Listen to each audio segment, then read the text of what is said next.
Nüfuzluq axborot vositalaridan BBC'ning xabar qilishicha, Xitoy Sharq Turkistondagi oilasini görevga elib, chet ellarda yashaydigan Uyg'urlarni bostirishga va ularni josuslikqa selishga urinib kelgan. Xitoyning bu qilmishi yillardan buyon davomlashib kelgan bo'lsa-mu, BBC to'g'ri Xitoyning chet ellardagi o'qituvchilarni oilasi orqali bostirish qilmishini yana bir qatim kun tartibiga olib keldi.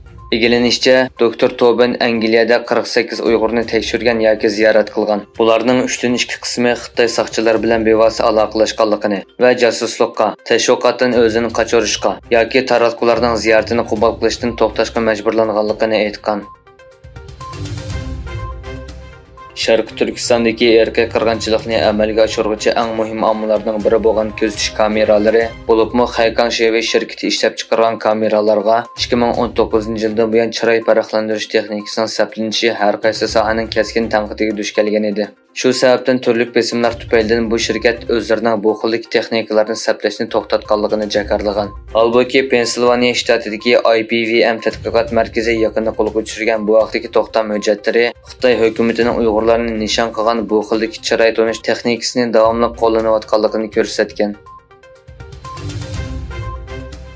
Xitoydagi yasimchilik sanoatining sotib-olish ko'rsatkichi 7-oyda 49 dan 49.10 3 ko'rilgan bo'lsa-mu, ammo bu nisbat mo'ljardagi 50 dan tuvan bo'lgan. Bloomberg to'g'rining xabar qilishicha, Xitoydagi yasimchilik faoliyati 7-oygacha uda 4 oy tuvanlagan. Garchi tuvanlash oldingi oydagi qaraganda osti bo'lsa-mu, ammo davlat ishiga ehtiyojni qo'zg'atish uchun siyosiy jihatdan texnik ko'p qo'llashga ehtiyojli ekan.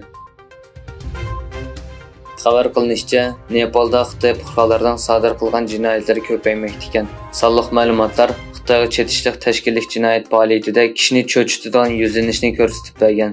Yaqinqi 4 yilda Nepalda jami 837 nafar Xitoy turli qonunsiz faoliyatlarga qatnashganlik uchun chegaradan qo'g'lab chiqarilgan. Pokistondagi bir islomiy siyosiy partiya bo'lgan Islomiy o'ylamonlar jamiyatining yig'ilishida yuz bergan o'zini qo'shib hujum qilish voqeasida kam deganda 44 odam qazo qilib, 200 odam yaralangan.